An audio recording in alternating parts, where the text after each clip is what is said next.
This is the Hero Hunk 440 Scrambler. You could also call it the Mavrick 440 Scrambler, and that's because the Hunk 440 is nothing but a rebadged Mavrick 440 which was sold in India. Of course, the Mavrick 440 is not on sale anymore, but the Hunk continues to sell internationally.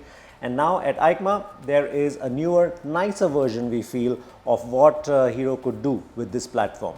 So will the Hunk 440 Scrambler come to India as the Mavrick 440 Scrambler? We think so, and we will tell you why. But for now, let's run you through the details of this new Hunk 440 Scrambler. Now, the Hunk 440 Scrambler is based on the Hunk 440 sold internationally, and you can see that the chassis is essentially the same. It uses the same trellis frame and uses the engine as a stress member. The engine too is identical. So you've got close to 30 bhp, close to 36 Newton meters of torque. It is a oil and air cooled engine, so simple in that sense, long stroke, so you've got lots of low and mid range torque, something that one would appreciate on a scrambler. And now it gets ride by wire, so you've got riding modes, you've got traction control, and because it's a scrambler, you also have the ability to switch off the rear ABS when you're riding off-road. The big change, of course, is the suspension. Now, Hunk internationally, or the Hunk 440, is sold with upside down forks up front, while the Mavrick in India was sold with regular right way up forks. The Hunk 440 Scrambler is sold with forks that are right way up, but there is more suspension travel, which you need when you're riding off-road. And the rear suspension continues to be similar in layout. You've got twin coil over units or dampers, but again with longer travel suspension. What's also changed is that the front wheel now is 18-inch as part of the Scrambler setup, while the road-going motorcycle uses 17-17. The SX or the Scrambler uses 18 at the front and 17 at the back.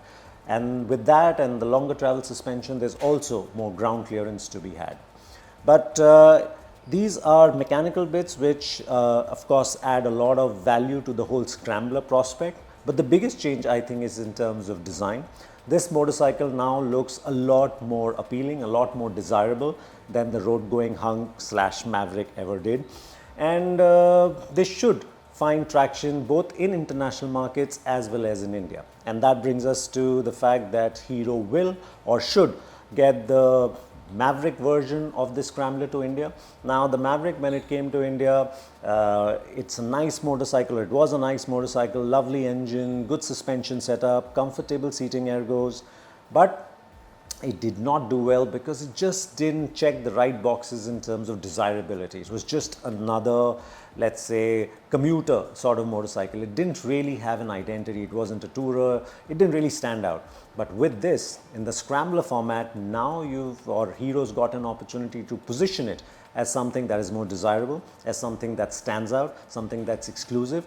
And we feel that Hero will bring back, maybe not with the Mavrick name, given that it didn't succeed, but this model will come to India, maybe under a new name. And when it does, we have a strong feeling, given all the right ingredients in place, plus we believe they'll price it well, that this will sell well. We've seen the Harley 440X do better than the Mavrick, and this should do better than that as well.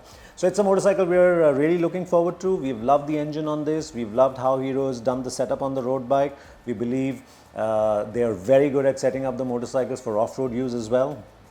We've seen the X-Pulse 210, we know that.